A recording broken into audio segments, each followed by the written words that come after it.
আজকে আমি এলাম আবারও অন্য একটি রেসিপি নিয়ে আপনাদের মাঝে। আজকে আমি বানাবো আলু চিকেন কষা।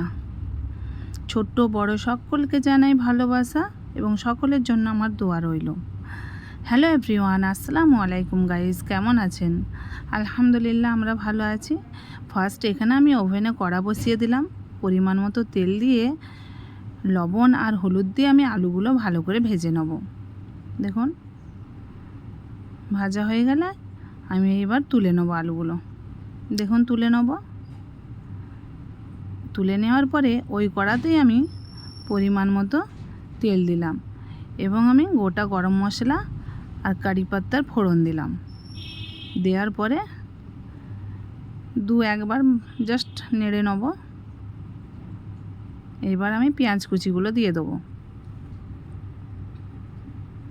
দেখুন পেঁয়াজ কুচিগুলো দিয়ে দিলাম। পেঁয়াজ কুচিগুলো লাল করে আমি ভালোভাবে ভেজে নেব। দেখুন ভাজা হয়ে গেছে। এবার আমি আদা রসুন পেস্ট দিয়ে দিলাম। এটাকেও আমি 2-4 বার ভালোভাবে নেড়ে চেড়ে ভাজা ভাজা করে নেব।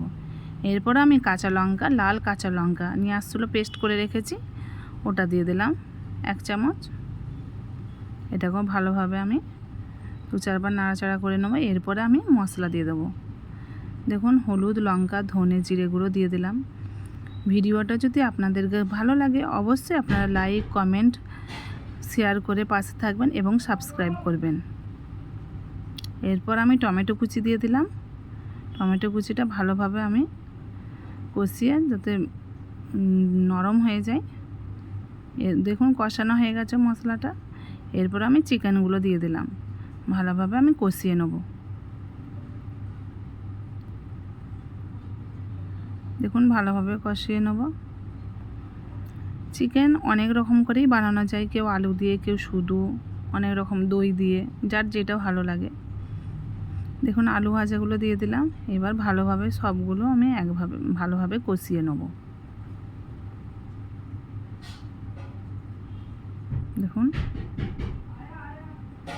ভালোভাবে কষিয়ে নিলে 4-5 মিনিট ধরে ভালোভাবে আমি কষিয়ে নেব। কষানো হয়ে গেলে এবার আমি পরিমাণ মতো পানি দিয়ে দেবো। দেখুন পানি দিয়ে দিলাম। বেশি পানি দেবো না, যেহেতু আলু সেদ্ধ করাই আছে, ভাজার টাইমেই সেদ্ধ হয়ে গেছে। এবার আমি ঢাকনা দিয়ে ঢেকে দেবো। মাখো মাখো করব, বেশি আমি ঝোল করব না।